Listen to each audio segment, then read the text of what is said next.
To read anyone's mind, you need to master 3 techniques that are crucial for understanding and discerning what someone is thinking. Let me share a Buddhist story that will teach you how to read others' minds. Long ago, in a small village lived 2 brothers. The elder brother was blind and spent most of his time at home, while the younger brother worked as a farmer. Despite his efforts, their farm was constantly ravaged by animals.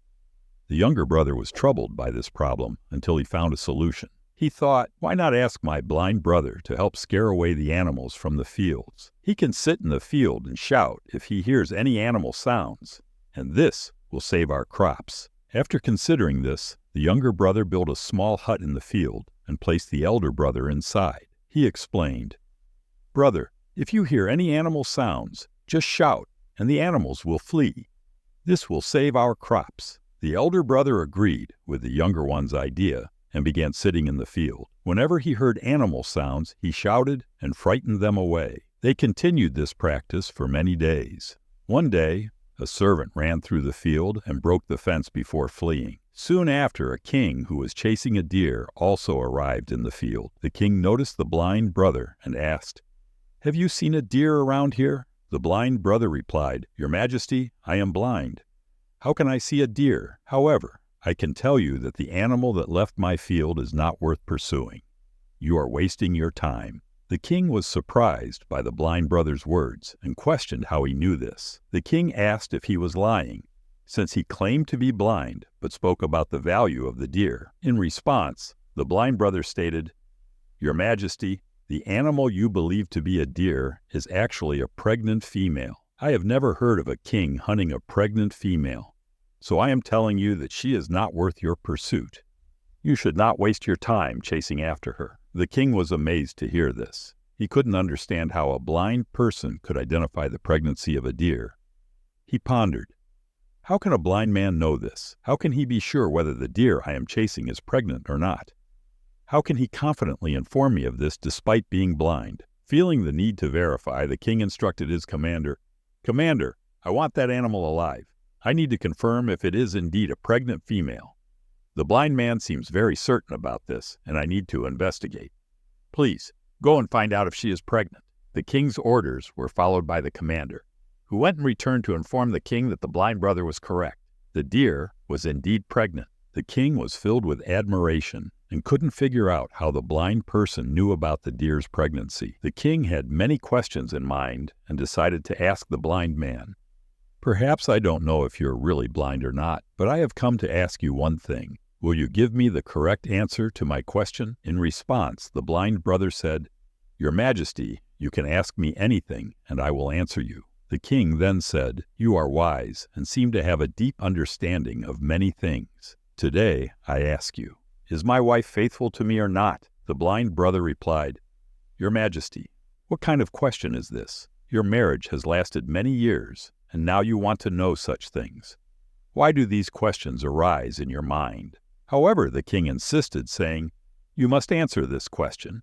If you do not provide me with an answer, I will punish you with the death penalty." Hearing the king's threat, the blind brother said, "Your Majesty, if you want the answer to this question, you will have to do me a favor." The king asked, "Tell me, what do I need to do?"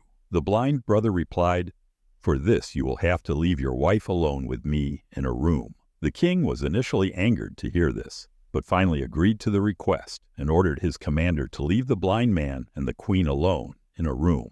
At that moment, the blind brother expressed his desire to touch the queen. Upon hearing this, the queen became furious and began beating the blind man with her hands, feet, and anything she could find. After some time, the blind man managed to escape and went to the king. Then the blind brother said to the king, "Your Majesty, your wife is unfaithful." The king, enraged, drew his sword and went to the queen. He asked, warning that any falsehood would lead to her execution, "Have you been faithful or not?" The queen replied, "Your Majesty, you may well kill me, but I am not faithful." The king was very happy because everything the blind brother said was true. Hearing this, the king immediately went to the blind brother and asked, "How did you know that my wife is not faithful?" The blind man replied, "Your Majesty, it is very simple. I told your wife that I wanted to touch her, and she became so furious that she began to beat me. If she were faithful, she could have refused. But instead, she touched my entire body. Now, you tell me, how can such a woman be faithful? The king said, You are quite wise. Very well, then let us proceed. He added, Answer one more question correctly, and I will let you go. Tell me, am I really the son of my father or someone else? The blind brother replied, Your Majesty, why do you care about this question? No matter who your parents are, you are the king of this state. Leave this question aside. But the king insisted, No, I want the exact answer to this question. Otherwise, this issue will always bother me. I want to know the truth. The blind brother replied, Your Majesty, I can tell you now who your father is. But before that, I want you to promise that you will not be angry with me. The king said, I promise that I will not be angry with you. So the blind brother said to the king, You are indeed the son of your father, but you are also under the shadow of a miserly merchant. Upon hearing this, the king ran to his mother and asked, Please, tell me the truth.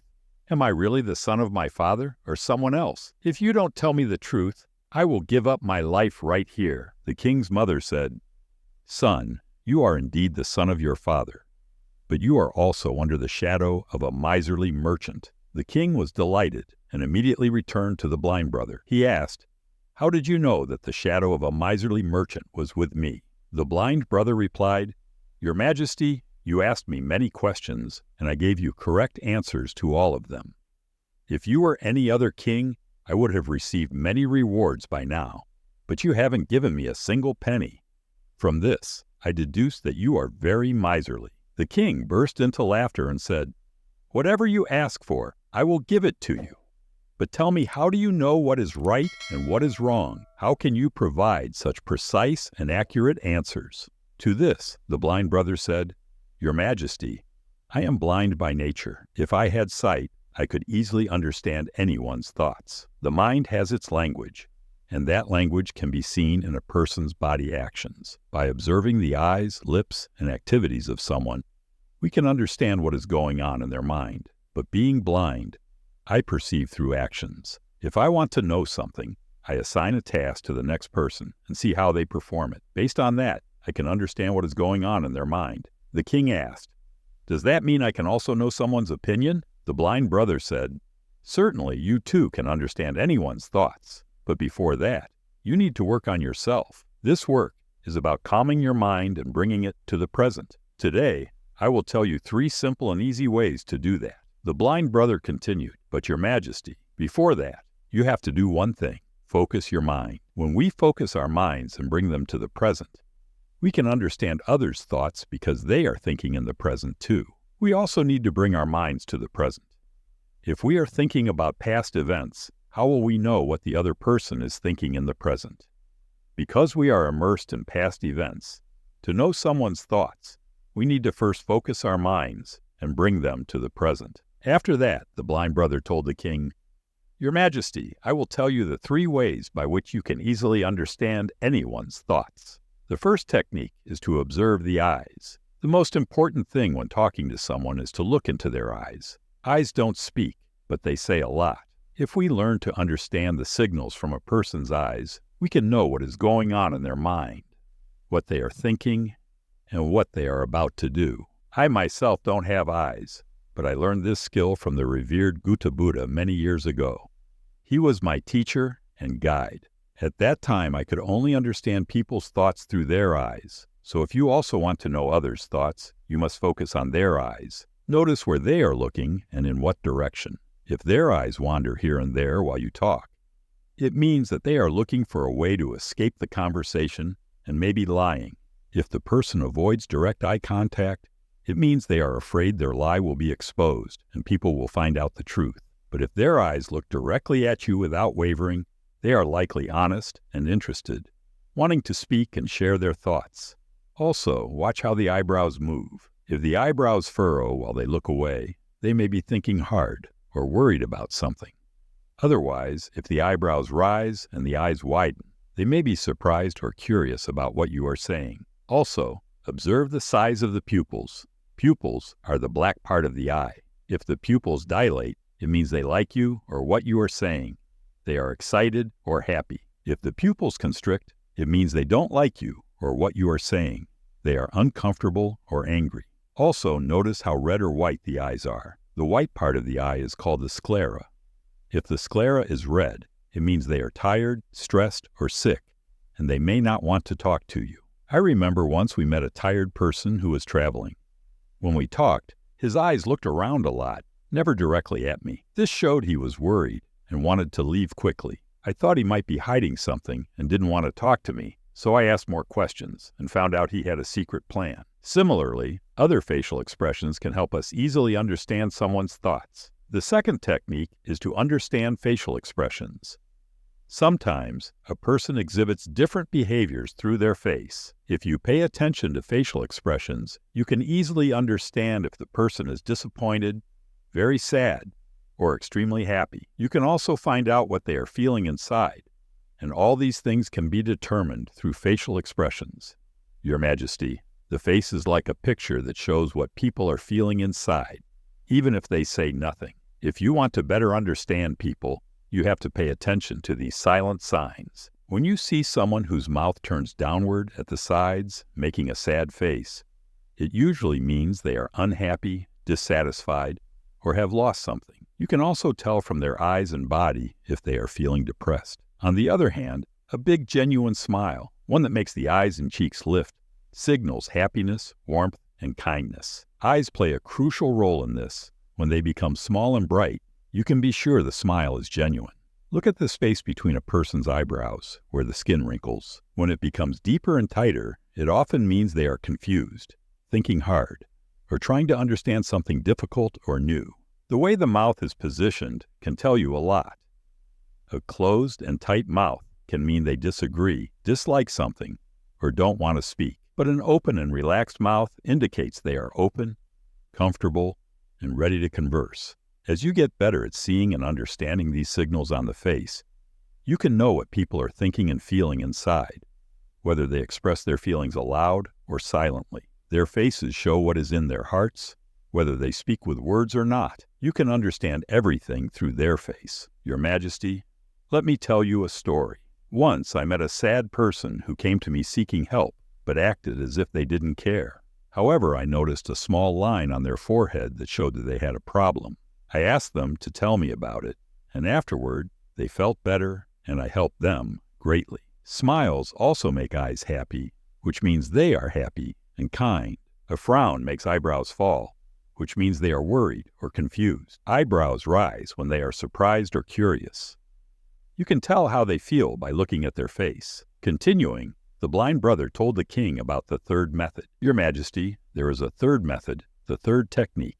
Interpreting body language. To understand someone's thoughts, we need to interpret gestures and body language. When a person speaks, you may notice they keep moving their hands and making gestures. Besides words, their body language plays a significant role in conveying what they are thinking. The body and hands can say many things without words, acting as a secret form of communication. Think about when someone taps their fingers quickly while talking to you. This gesture may mean they are bored, in a hurry, or wanting to end the conversation quickly. I remember once meeting a person who wanted to sell me something and made this gesture. I realized they were nervous, so I managed to get them to offer me a better price. When someone crosses their arms, it can mean they don't like you or what you are saying. They are hiding their thoughts from you, as if they are building a wall to protect their feelings.